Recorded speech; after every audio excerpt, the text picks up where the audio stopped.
Item A, post Greenlight next steps. So I'm going to tell you from a staff perspective some of the things that we are working on. We have 3 general areas of things that we're thinking about: immediate action, short-term, and then long-term.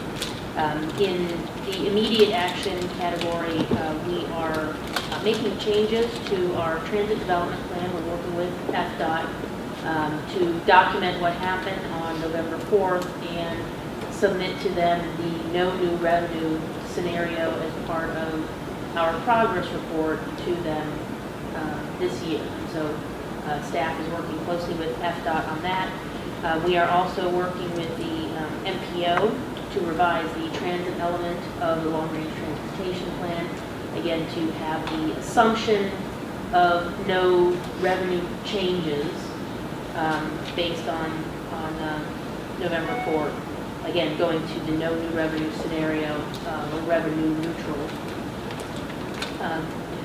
In the short-term action, we're preparing for a potential board workshop that would take place in the January timeframe, looking at the no new revenue core and coverage options that were presented as part of the community bus plan, and what those might look like in terms of changes to our system, maybe streamlining, doing some efficiency changes, but also what those potential cuts would look like and when those cuts might be in sort of a best, moderate, and worst case scenario.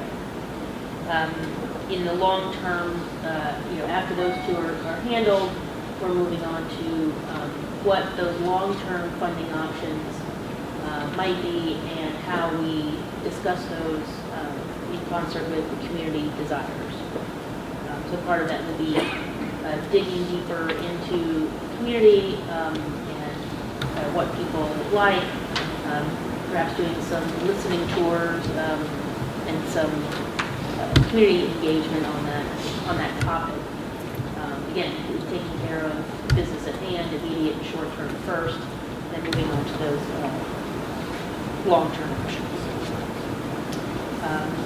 The track discussed Greenlight and how staff is proposing to move forward. There was a lot of discussion about why Greenlight didn't pass, and all over the board in terms of reasons and anecdotal stories. But the end of the conversation turned to the public discussion of potential cuts, and riders were talking about how we make those cuts and how the public would be engaged, and really wanted to make sure that we have the opportunity for people to comment. And of course, the board has in their rules and regs some standards for when we go to public hearing, but we would bring any service changes to the track and have a public discussion about those service changes regardless.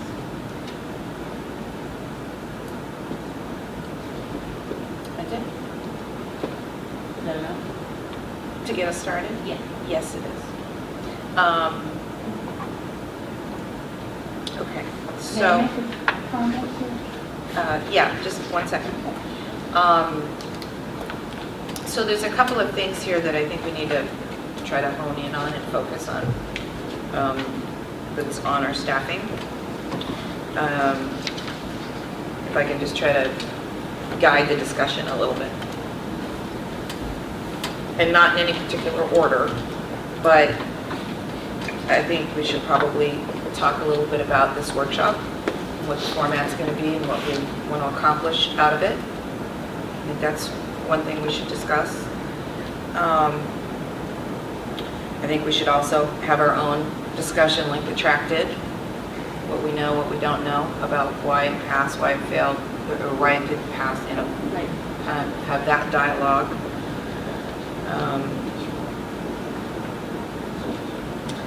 And I also thought we should talk about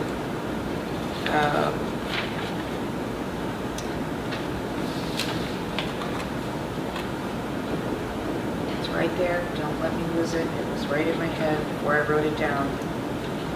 Workshop, dialogue, past, oh, and the, just a preliminary discussion on what our discussion's going to be about with the no new revenue scenario. I think we should have a little bit of that dialogue today too, because we were all part of that decision making. And I know I have a couple of things I want to express about that. So, given that,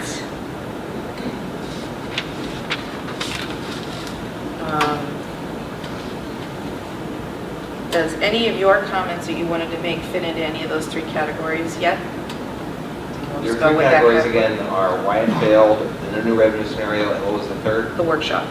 Oh, Format. workshop Yeah. format, okay, yeah. Yep. I don't know if it actually falls into that or not. Do you want to wait and see, or do you want to just say no? I am very concerned that this year we start including the hero part of what we do. And Ross knows what I'm talking about. But the hero part of what PSTA does is provide transportation for all those people that are trying to go to work. In other words, transportation disadvantaged. Not only do we do it, but we do a superb job. We have accolades from everyone, and I think that that's something that we need to talk about and let people cheer about. We do. The other cities, other counties, other states are like, gosh, I'm so jealous. And we do an awesome job. So, oh, yay! And let other people know about it. Most people don't know that that has anything to do with PSTA. They just think it grew up somewhere, but it doesn't have anything to do with this place. So, Well, interestingly enough, to your point, is that, you know, care ride and wheelchair, whatever, the vans, they say care ride, they don't say PSTA. And so there is a disconnect. There is a total disconnect. So maybe there's something we can do in that vein of getting our logo just on the vehicles itself, you know? Well, yeah, that brings up the question of whether or not the voters, we're talking about November 4th, the voters Yeah, right. voted on PSTA or not, which is not evident they did. Say that again? There have been some polls, none that I have actually seen or have a copy of myself, but I've been told by PSTA board members who've seen them, that the polls don't necessarily indicate that people voted for or against Greenlight based on any perception of PSTA or the agency or our name or that kind of negative or positive. So let's move to that dialogue of this passing, or this failing, why we think down. What did that poll say? Well, again, I don't know if I can really speak to the poll because I can speak to what people have told me. Okay, Because I have not speak seen to it. that. But I think to your comment, people have told me that folks, it was not based on any perception other than positive about PSTA. It wasn't even a vote. It was not a vote for or against the rail. Although I'm not sure exactly how to interpret that, but that's what they've been telling me. Or anything about the plan. It was a vote based on value and a vote that said, well, I don't ride the bus, so why do I want to pay anything? Why do I want to pay anything for people who ride the bus? I'm not a bus rider. Why should I pay for that? well, the rail doesn't come anywhere near me, why should I pay for it? It was just plain and simple. That sounds too simple to me, but it clearly doesn't get to what you were just describing, that the service there that really is needed for us, other people, and we need to provide it. And I think, Brad, that what you're saying is totally on target.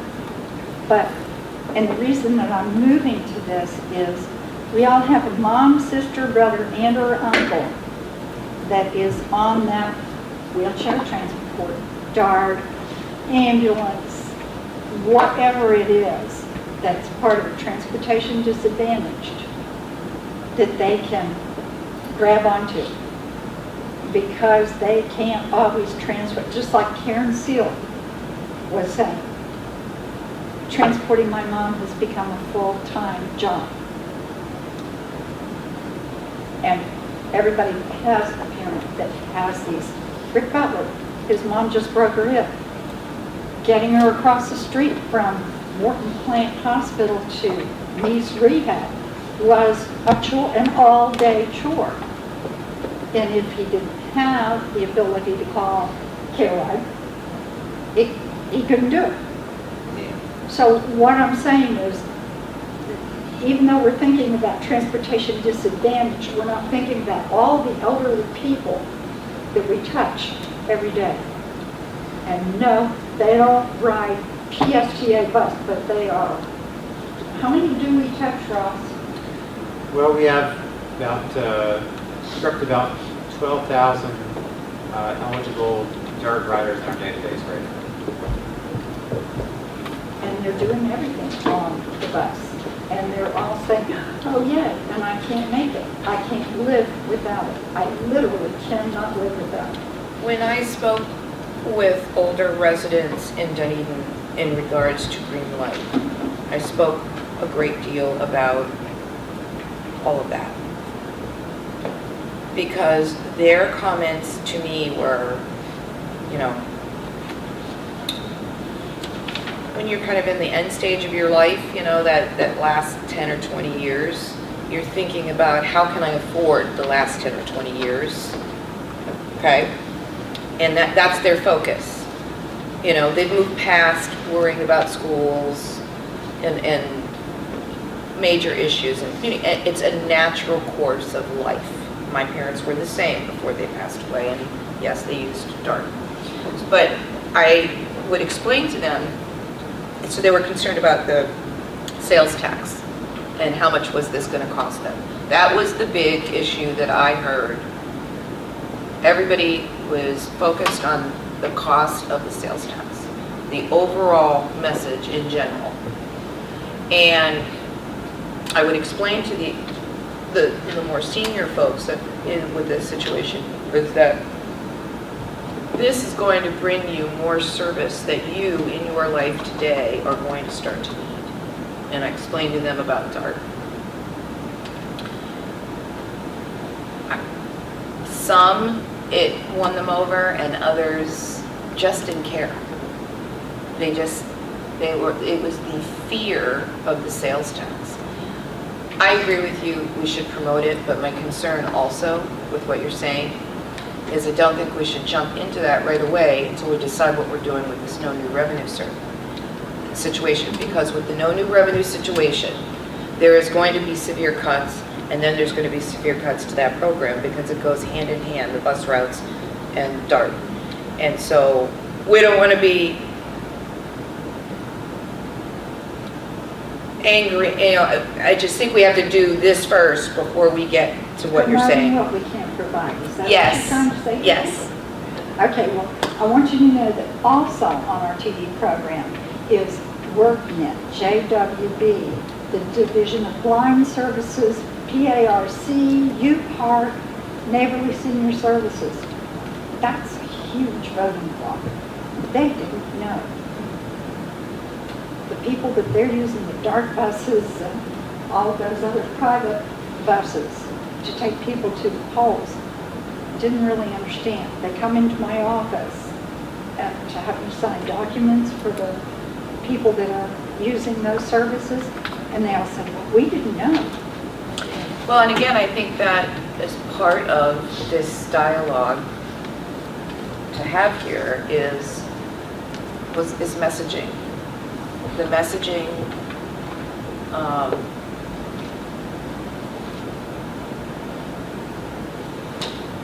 was really bad.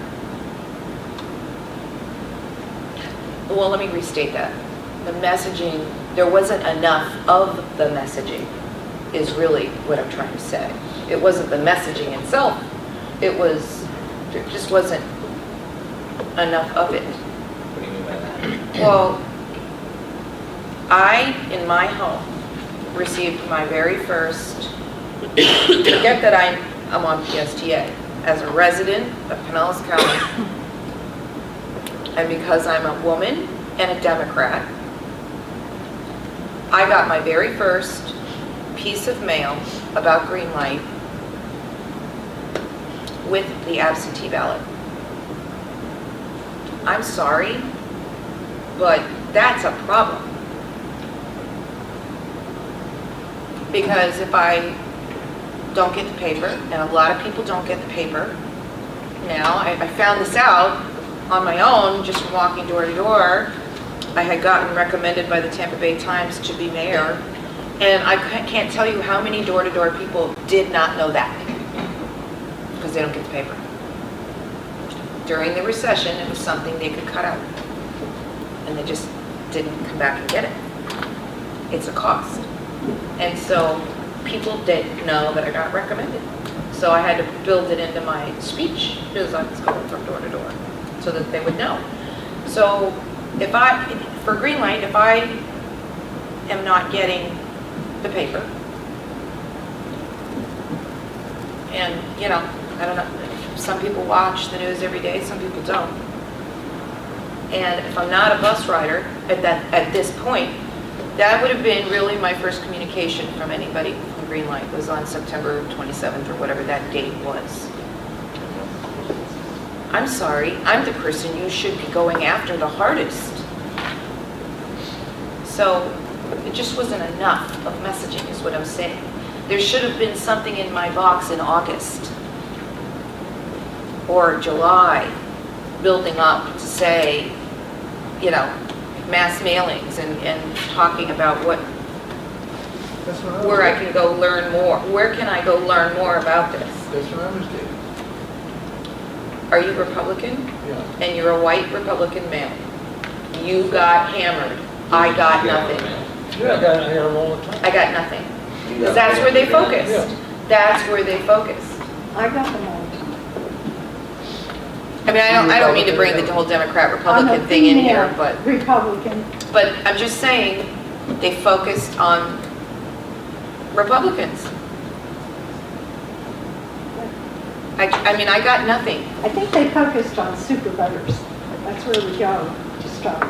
Well, they didn't focus on super voters, not all super voters, because I'm a super voter, and I'm telling you, the first piece of mail I got was on September 27th, or whatever that date was of the absentee mail that went out.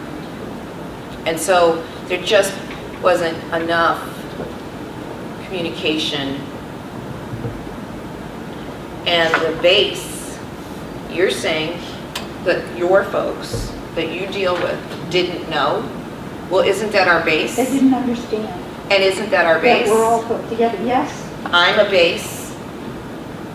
Your people didn't know. I didn't know. There's the whole base of who should have supported this. Nope. The people that you might consider would be against it if you did it by party were the people that got communicated with. And I can tell you that and again, I don't mean to make this political, but I just think the conversation has to be had. That in my own race, every area, every person has a group of people that just don't like you. You know, they just don't like you. I didn't waste my energy on that group of people that didn't like me.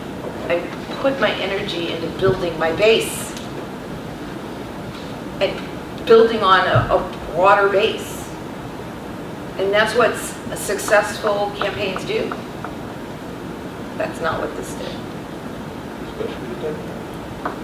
Right, so I'm assuming you're talking about your category of why it failed, and one, obviously, from your perspective, I'm writing down that you don't think that the campaign, either the quantity of messaging or the message itself, Well, I don't know about I can't speak to the message itself because I didn't get it. right, I saw a commercial or two, but I didn't get the message.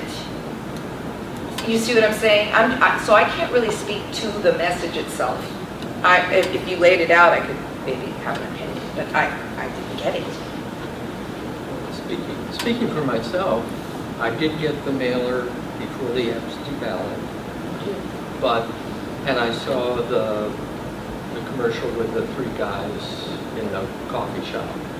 I don't watch TV very much, but I don't recall. I think I got one phone call pro Greenlight. I got gobs of phone calls. Right, which everybody gets. Tracks. I talked to one of the members of our referendum advisory committee that we had at PSTA, 9 months ago, and what was that? The Greenlight Committee? it was Beth Rollins. Oh, yeah. And she reported that she went to the meetings, but didn't feel that they were really asked for recommendations, and I don't know, that may have been one of those 3 committees. I don't know which one she was Government, involved business, in. and civic, I mean. Her thought was that the campaign missed a lot of potential opportunities as a person that's done referendums before.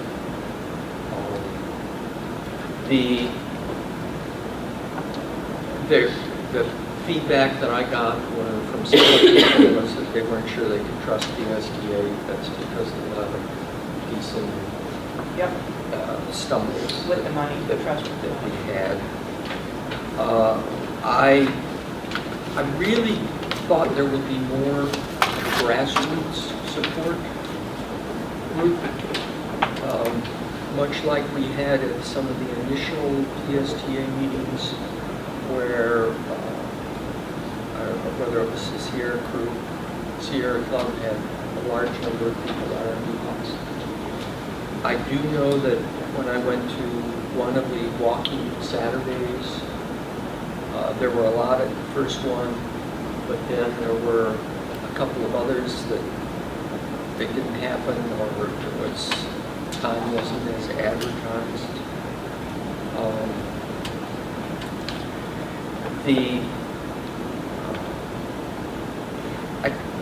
I don't think we really incorporated the issue of congestion and what this would have affecting people. I personally stood at the polls for 6 hours in one precinct that's kind of the light beige, and I was amazed at the number of people that came up and said, "Oh yeah, I don't know about Greenlight." And I was able to do in 30 seconds the standard thing about, well, it's to help people get the jobs in the early evening, it's a tax swap. I know that, and so I don't think the message got out there.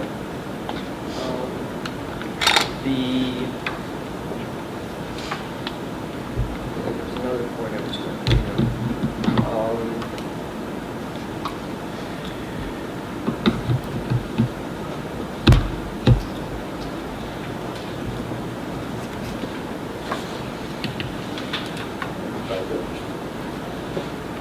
I don't think we had a consistent message, a concise message. We had huge support from the newspapers. That maybe cause too much complacency in the supporters' side.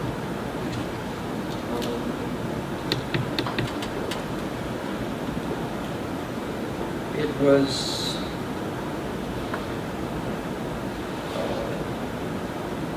I don't think we talked about economic development or job generator. Those are a few of the points I would mention. Bill, I heard what you said, and you know, I have to take blame for exactly what you're saying. Because at our TV meetings, I didn't take the opportunity, which I don't know if I should have or not, to say to them, and Brad was there, and everybody was there, they great, you know, for the past year, gave great speeches, you know, on Greenlight. But I didn't take the opportunity, Brad, to say what you're saying. We either do this or this is the consequence. We didn't do consequences, and I think that's kind of what everybody's trying to say. We did it, we were nice, but we didn't do the political things. Either you do this or we're going to have to do that. And I didn't take that opportunity with the transportation providers at the meetings that we had right on up to there to say, okay, you guys, we got to get this thing done, and you guys are going to have to do it.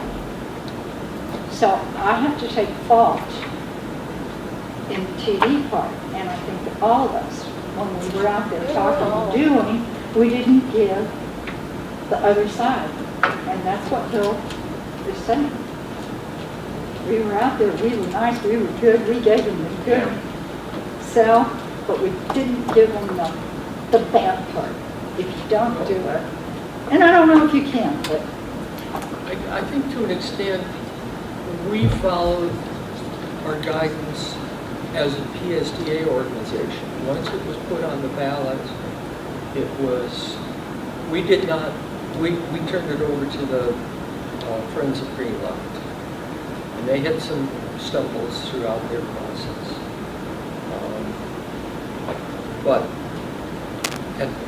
So there was that aspect of it. There were some expectations that I had that weren't followed through.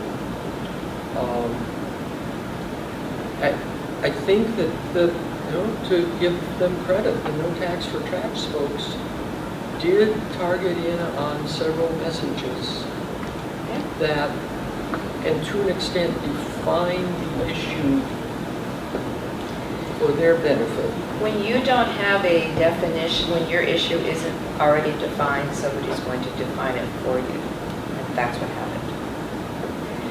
Because I say we, whomever, campaign, the friends, whatever, the messaging should have started a lot earlier. It was almost treated like a day of vote. I mean, there were so many people that voted absentee. And so the messaging should have, so if September 20, whatever, September 30th, whatever is election day, so to speak, well, then the messaging should have been going on in July and August. And it wasn't. Brad was at our meetings, July and August. I know, but I mean to the general public. That's what I'm saying. That there should have been communication to the everyday residents That's when I got it. in July and August. That's when I was expecting, because I got a bunch of, I don't remember exactly what the date was, but I probably got hit by 3 or 4 of them. And 2 of them, or 3 of them at least, and 2 of these. They talked saying, this is what's going on. And then it's, I don't recall getting, I think I may have gotten one I know. in the August timeframe. Yes, The other thing that I noticed is in talking to people, people had different reasons for voting against it.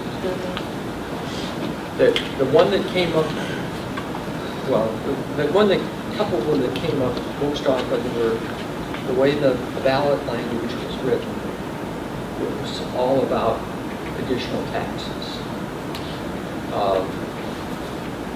Another one that came up was the rail, and didn't understand how that would really benefit the community. A lot of people said, yeah, I'm in favor of the bus, but I don't understand how the rail's going to be really made. I heard that too, a lot. So, those are some aspects of it. You think when you're going to do this, this is something that's been done in 27 other neighborhoods or districts. Did they consult with other people and see, what worked for you here or what did you expect that they had? Well, I know they're tweeted. I don't know. Yeah, they're very separate than us, so. I mean, We the stayed one action item, perhaps private. just hearing you talk, again, which I've thought of, as the PSTA board, as we went through the process, we did try to delineate a strong line between the campaign, the advocacy, and what we were doing. Now, I know many people believe we crossed that line, or we didn't, Greenlight was very much advocacy on our side. But what we're talking about, campaign tactics, mailers and all that, we didn't do any of that. Yeah. And we didn't have any influence on how that all worked. In 2010, Hillsborough County, the MPO, not necessarily the transit agency, but the MPO did take a different sort of perspective, and they did a number of studies and surveys.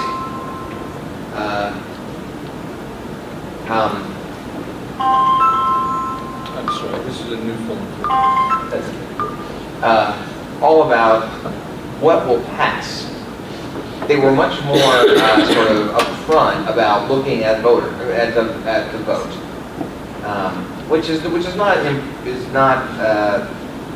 illegal. Right or wrong. Illegal for the government agency to do, but from the very beginning, PSTA and the Greenlight process, we said in our public outreach was not about targeting voters or targeting 51% or precincts and all this.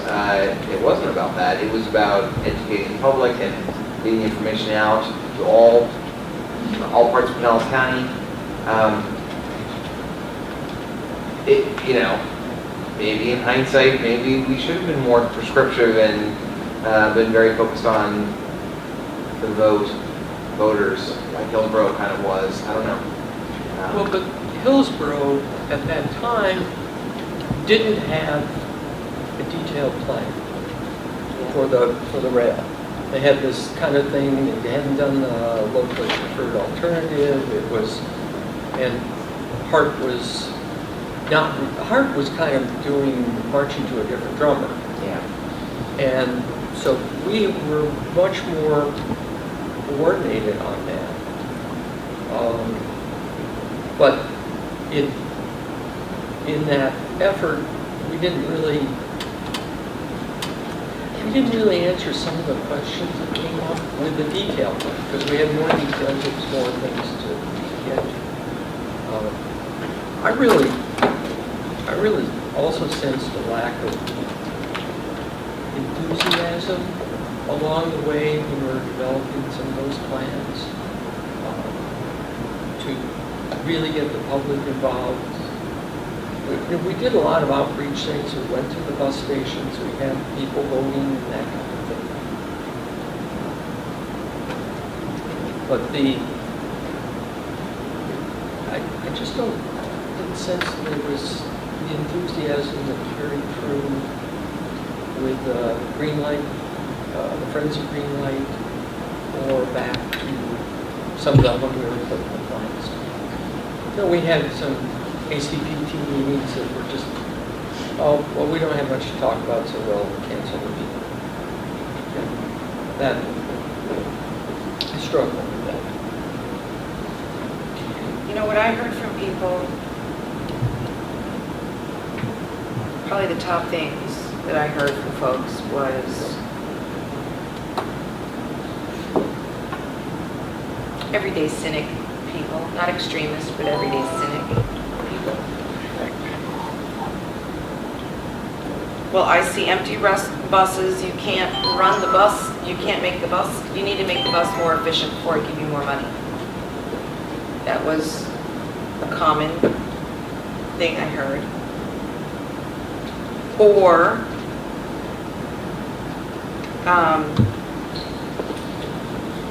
how do I expect you to add more, you know, if you can't run the buses, then how do I give you more money for rail? What's that going to be like if we've got empty buses? It was a theme. I heard this is not the right environment for rail. We're too suburban and spread out.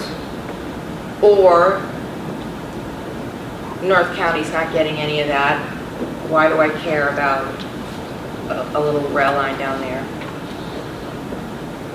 No one knew of the planned regional connections. No one, unless I told them. There was no talk about the airport hub. There was no talk about the Howard Franklin Bridge. I mean, it was out there in the news, but nobody connected that to Greenlight. The regional message was not, there was no regional message. That was a concern to a lot of people. And the effect of this sales tax on everybody. Those were the things that I heard day in, day out. I defended it, I explained it, tried to change minds. But those were the things that I took away as why people voted against it. Forget strategy, but what the voter wanted and what they said. Those were the things that I heard. Yes? You Where do keep we track. go from here? You want to touch upon the no new revenue scenario thoughts and the workshop format? Well, I mean, hang on. You have to understand that we've not been together to talk. So, I mean, we should have that ability to do that. I agree, but. I mean, I haven't talked to anybody in PSTA in a month. So I'm just saying, I think that's why I'd rather have it here to get it out and help us move forward. Except, you know, instead of the board, so. Okay, the horse is dead, it's on the ground, we can kick it, it won't get up, so what are we going to do to make it better and go forward and be the champions? That's what we're here, is to plan. Thank you for reminding me of that. Okay, so the other two items that I thought we would talk about was the workshop and the no new revenue scenario thing. So the workshop itself, have you all talked about what your thoughts were on that? Internally, we've had some multidisciplinary meetings with planning, finance, grants, scheduling, sort of start to put together an outline, and we're going to have an internal workshop later this week to flesh that out a little bit more and start talking about the data side of it for the discussion. In broad terms, I think the discussion in general that we were talking about was first we decide what we're going to do with what we have, then decide what you're going to look to for the future and what some of those options might be and how do those options kind of play out And then what we do to re-engage with the public to make sure that we're on the right path. I caught that. Sorry, that we're on the right path. We're trying to flesh those out in terms of But what you at this need. point, we need to have an information. agenda Yeah. at your December, a rough draft of an agenda for the full PSTA board to see at your December 5th meeting. And we won't have a planning meeting before then, which is why I was asking. That's this one. Yeah, But, that's this one. so we'll have a, Are we doing it here? the workshop Or are you would be looking to go to maybe- the epicenter, or? we'd love your input on that. We're targeting the month of January for a workshop with a full PSTA board. And then with an agenda, hopefully to be fairly fleshed out by the December 5th meeting with board input at that time to refine it. But we're trying to get, we don't have the date yet. We talked maybe about having it at the epicenter, that place.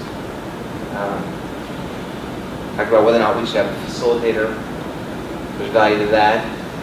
As Cassandra said, staff's working on refining or updating the no new revenue scenario plans and the community bus plan stuff based on the revised revenues. Most things are favorable to where they were a year and a half ago, but we're going to have all that. So we're going to try to be prepared to have a more detailed discussion on exactly what the no new revenue scenario, what the cuts and that might be. But other than that, we're still. The no new revenue scenario that'll be updated with current trending of revenue, Yeah. which means that the cuts may or may not be as harsh or More harsh. Yeah. Well, I mean, some of it is a policy decision of whether you look at what that fiscal impact is, when you have to make a cut, and what is a best or moderate or worst case scenario for when that cut happens, and the policy decision is how early do you start that cut and how deep do you make that cut. So there's the operational side of it, keeping everything going, and then there's the capital side, which we want to incorporate, which was incorporated into the community bus plan, but some of that has changed over the last year and a half too. So look at a number of variables when it comes to when we make the cut and how we think. well, and when we talked about the no new revenue scenario, when we went over, Bill, I know you'll remember this, when we went over the three concepts. We had optimum, if we had all the money in the world concept. We had what Greenlight would cover, and then we had the no new revenue. Right. When we talked about the no new revenue, we agreed unanimously here and on the board that if Greenlight didn't pass, and yes, this was a long time ago, and of course, this can change, and that's what the workshop is for, but we agreed that we needed to be strong to follow the recommendation of the no new revenue. We said it would take incredible amounts of courage to follow its plan, but that the conversion, if we really wanted to convert to a grid system, which is so much more efficient, and put our energy into the most used routes, which of course is a lot of what we're being condemned for not doing, that it would take a lot of courage and conviction, and we, again, it was easy to say maybe back then, but we said it here, and I know we said it on the board, that we needed to stand strong and do this. So from a planning committee standpoint, I want to know, do you all still feel the same way? Well, In general, Looking at- in if you're general. looking at me, I'm looking at anybody. I'm looking at staff, I want staff's opinion too. we had a vote. We know what the result of the vote was. We're not quite sure what pieces caused that vote. But we, as part of that vote, we teed up that there was a choice. And the choice is the no new revenue. And we need to update that to make sure we've got everything reflected to that and present that no new revenue to the board to start with. And then as part of our public process, as the track said, that we need to take that out to the community and say, this is how it will affect these routes. I kind of agree with you that if we're going to do it, we need to move forward in the best possible scenario for all of PSTA, continue to do our performance improvement, continue to benchmark ourselves against others, that we need to keep the buses clean, we need to keep the buses on time for whatever scope of service that we can provide. But it's that scope of service and the decline that we need to just lay out. And that's what we need to pull the trigger on, because that's what the vote told us was the choice of the community. And people may not really like that. Well, they're not gonna. But we don't have a choice, I Right. don't think. What are you guys feeling, the staff? Joey, can I ask one question first? Sure. Answer. How will this affect TV? Well, it'll affect TV just like it'll affect all of our other riders in terms of lower service in some areas and perhaps better service in others if we're keeping the revenue hour neutral. So The amount what, of money we get from TV, Pardon? the amount of TV funding we get to offer the $8.25 monthly bus pass, deeply discounted, will go down. And then the PSTA board will have to decide whether to jack up the price of the $8.25 pass or what. Okay, because the last time we talked about this in TV, George, I thought Bob Dillinger was going to. Yeah, the Dillinger gonna. He came do and something. he let us know exactly how he felt about it. And it was an uncomfortable time for all of us, wasn't it, Brad? Yes. So, well, but I mean, that was also a different time. I'm just saying, I mean, we've all known that the no new revenue service is gonna, everything gets cut. Nothing escapes. So, I mean, yes, you can cherry pick a little bit, but I guess I'm just coming back to you all. Are you all still in favor to some degree, and I'm not asking you to commit, of converting to a grid system? Yes. Yes. Yeah. I think it has to be, incremental in that you can, look at options for cuts, but also in the context of operational efficiencies. And so you'll have to do both. But going to that grid system is what you're talking about, of having the fortitude to get there. Yeah. Because what that means is that instead of having worse service on some of our lower performing routes, we're having no service. Right. And so those people who ride that service that connect to the other service, is what we've talked about, why you need the whole entire network, are going to be upset. And just like the road system, you can't just operate with interstates. I mean, everybody's road in front of your house is paved. It's a system. It's not like we have dirt roads everywhere else and just the interstates are paved. So, there's a little bit of both. And when we talk about the no new revenue scenario, we said these are the bookends. You can, have the cuts across the board, like, spread like peanut butter, or you can have this core system. So if you start meeting in the middle, eventually you'll get to what the answer actually is.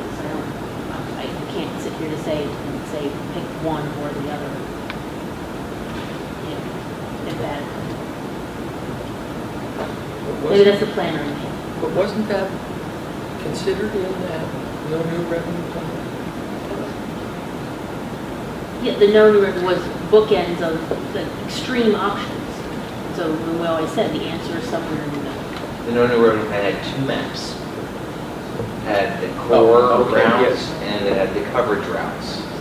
Coverage essentially means cut across the board, every route, down to And we chose very the poor core. service.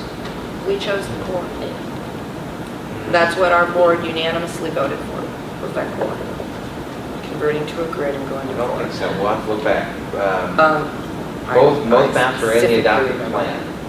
Hmm? Both the core and the coverage are in the adopted plan. We can go and, I'm just saying, I know, because I remember saying to the board, just remember this vote if Greenlight doesn't pass. I just know So I'm just bringing this up because I think but what I believe is that the board will probably step back from that vote. And probably already are doing that. And so, from a planning perspective, we need to do what is the most efficient, not what's politically correct, to me. Because I think there's a feeling that we're not efficient. That's just my feeling. That was a message that came across It's a big quite message. clearly. The PSTA is not efficient. And so I think we have to listen to that message. That doesn't mean I don't mean to be extreme. I'm not trying to get us to be extreme. I'm just saying I think we need to be thinking about it. It's a big message.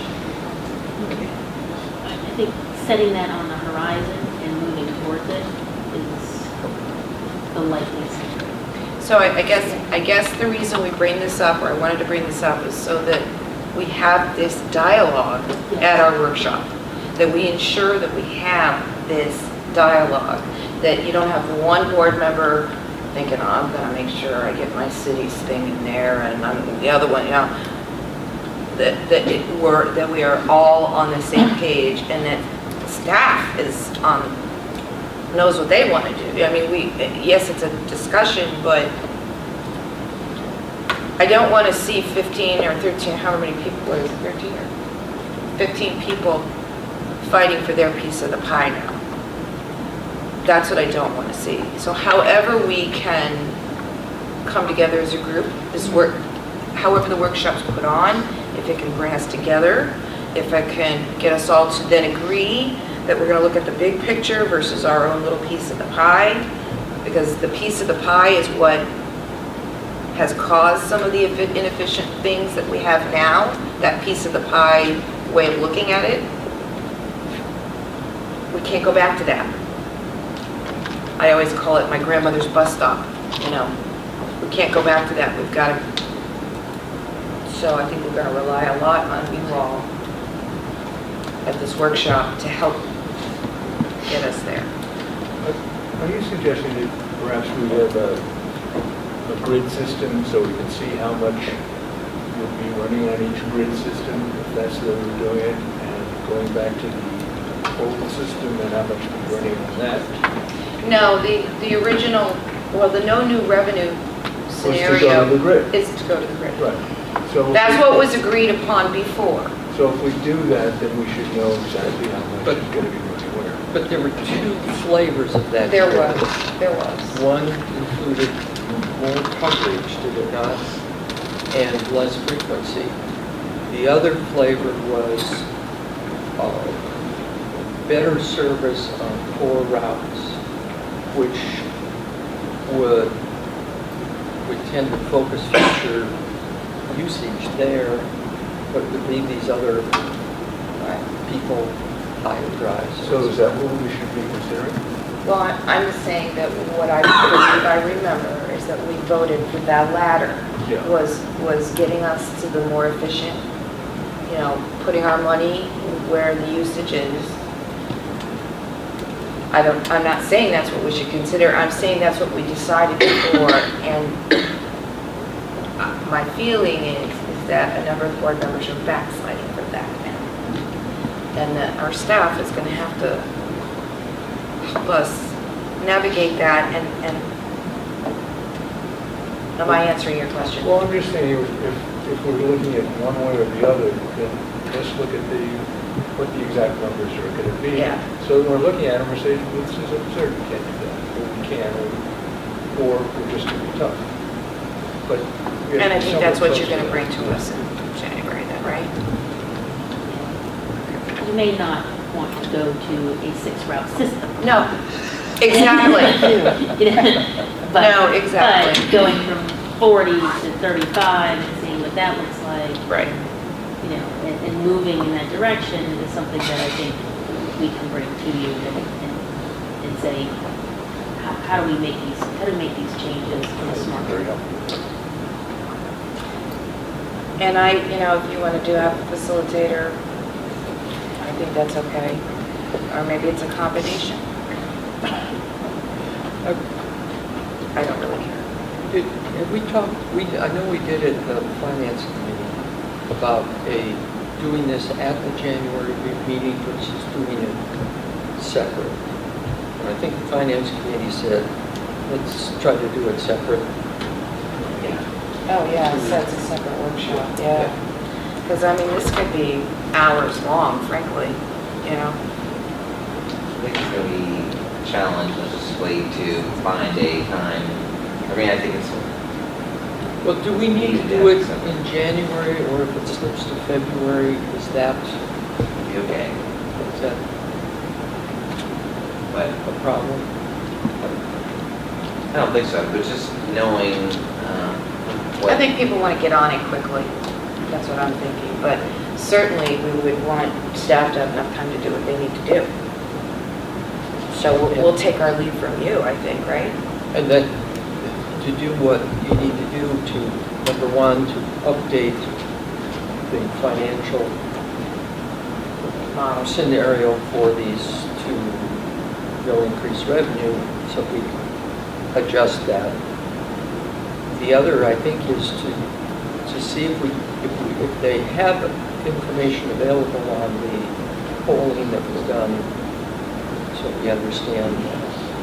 Not that we're going to change it, but just to understand. So you guys let us know.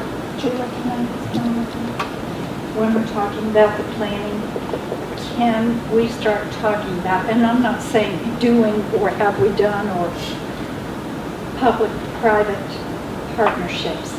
What brought this to mind was the gentleman that you had come out here from the airport and talk, and I went over to the airport when they did their grand opening. And so if there's some way to work that into the conversation and work that into what we're working on. We do a lot of that with TV, and it seems to be a very positive thing to the general public. Oh, they're working on this public-private partnership, because they see that as my tax money is not paying for all this, somebody private's paying for it. So do you see where I'm going with that? There's just not going to be a lot of capital to do that with. That's the problem. I understand, but Because we're not building, we're not. Yeah. We're not We're not building stripped of the airport anything, side. but when we're saying, when Cassandra's saying, I talked to the guy at the airport, and he said, we want to work with you on this. Right. No, first, I would say that public-private partnerships are not free money. Right. Somehow you end up paying for it one way or the other. Yeah. But we have had the discussion of, and it was in the finance committee earlier this morning, about looking at options for if there are routes that make sense to privatize and look at something like that. Yeah. So engaging the private sector in our solution is absolutely something that we would do. Just like, There are many forms that we can do that in. right, just like with City of Dunedin, we contract out on our cleaning services rather than having our own cleaning people, because it's cheaper. You're not paying retirement to someone. Pensions. Yeah, so, yes.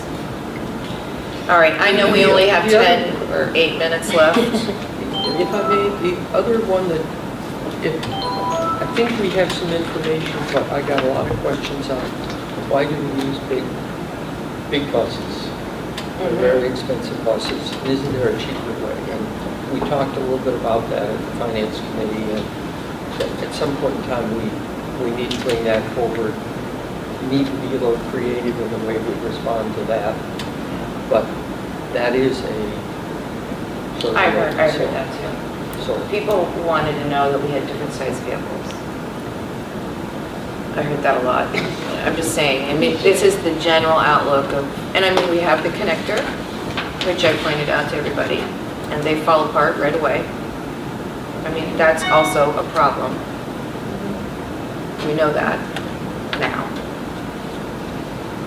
I heard that one. Okay, I know, and my apologies that I just felt the conversations needed to be had, and better to do it now than trying to get 15 people into the middle of that. So if we only have 8 minutes left, is there a particular item that is more important than the other? Or is everybody I feel like we willing, could get or all- is, both of them done in 8 minutes. I was gonna say, is everybody willing to stay a minute later or two if we need to? Okay, I'm looking at my fellow board members.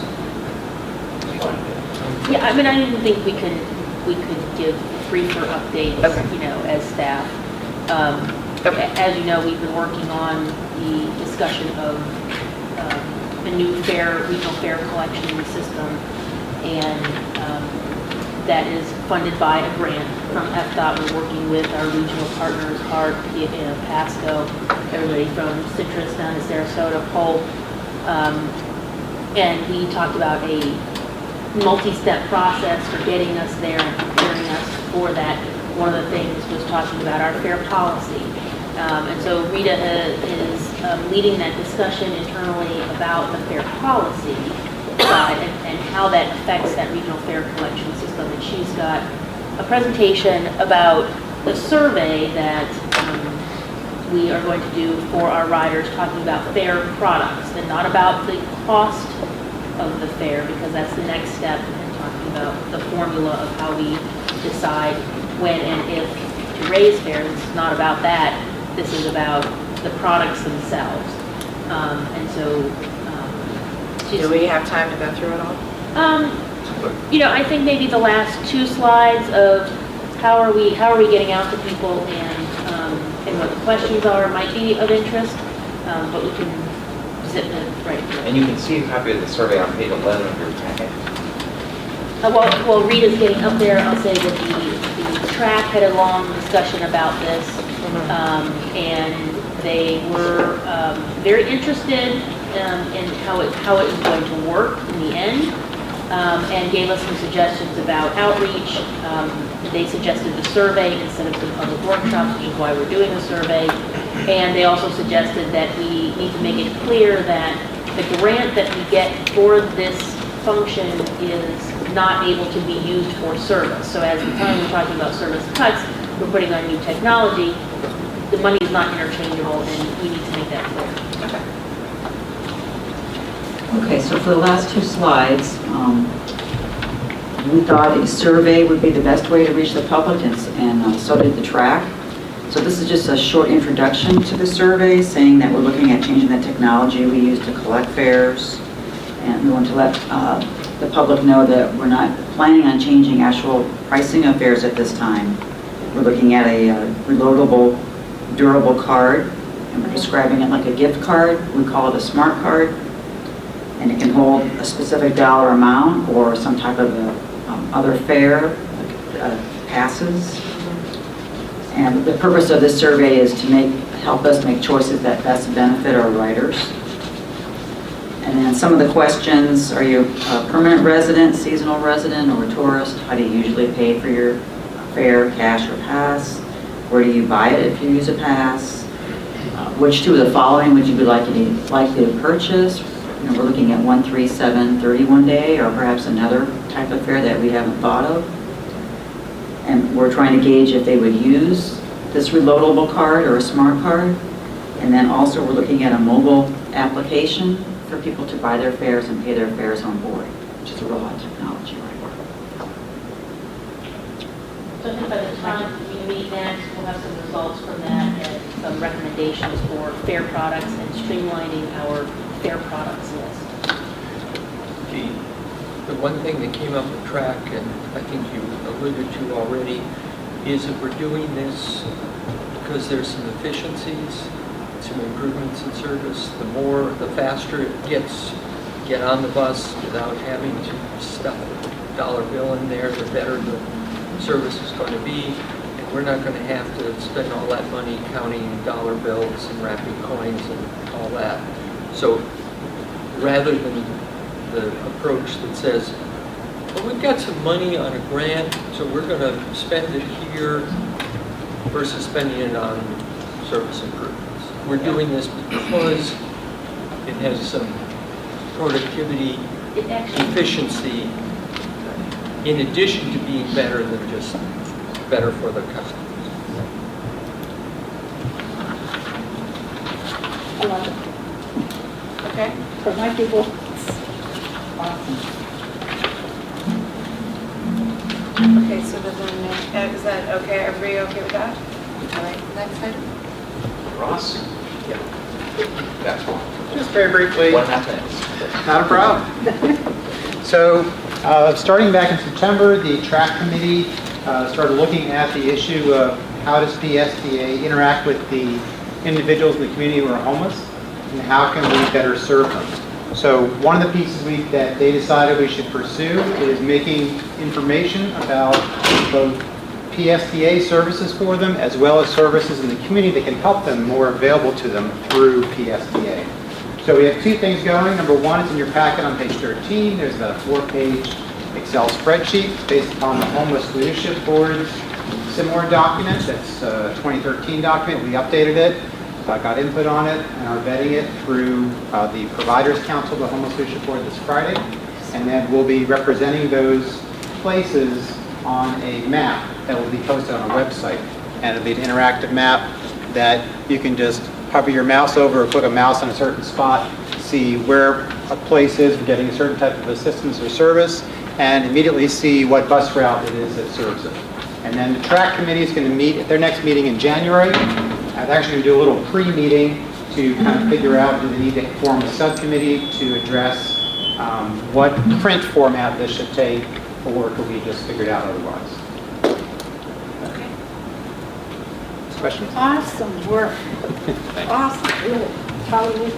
Yeah, well, the track committee and Ross have done a fantastic job of getting to this point where, you know, it looks like we're going to be able to develop some tools for the first time ever that tie this huge web of homeless services that exist in Pinellas County to transit for, you know, for the groups that deal with it. They will be able to access. Now, getting actually information about transportation to homeless people is a whole nother level. We haven't figured it out yet. But at least this will get a start, get more of the agencies and places that that work with homeless, basic knowledge that there's a bus stop right out in front, and how to get their people to ride the bus, which will start it. I mean, most of them already know that, but this will help. Okay, great. It's a Yep. challenge that we're up to, There you go. Yeah. right? Future meeting subjects. Amenity partnership. What is that? That's the bus shelter. Oh, yes, okay. Yep, That's the permanent future meeting subject. yeah, Free beer tomorrow, yeah. kind of sign. Okay. Now I remember now. I I knew what it was, but I'm just kind of brain dead, you know? With it, we all are. Yeah. No. Other business, does anyone have any other business? I have one thing just to add for future meeting subjects. Given all of this, I would like us to start televising our workshops and our committee meetings. I think we need What do you to, mean? well, I think we need to allow people to see what's going on. We have a project in our capital improvement plan that will soon get us live streaming ability, like the, Like the county and the city of Dunedin now. yeah. But But we're, we can look at, live on TV also. I mean, they're on recorded, they're on TV after the fact. oh, no, Ours but I is- mean, like our committee meetings and things. Okay. Ours is on, On what TV. do you say, as it happens? How do you? That's live. Streaming. It's live. Live streaming. And so is the county. But It's see, all we don't live. have our own station. We use the county station. Right. So it conflicts with them. So we probably can't do live streaming on TV, but you can do live Ours streaming does. online. Yeah, we can do that. And that's good. Yeah, that will happen. So anyway, future All subject. that will happen. I asked that this map be made available, and I think it's fascinating, the little green spot there in mid-county, right under the south High high Point, point. yeah.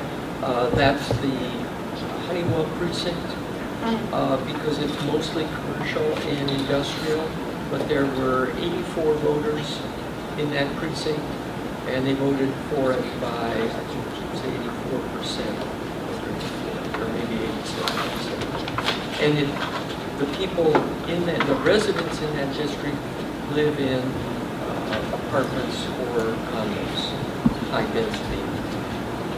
Is it lower income or higher income, or what would you say? I don't know what the income level is for this. Okey-doke. Any other items? All right. We will adjourn this meeting. Thank you guys for your patience.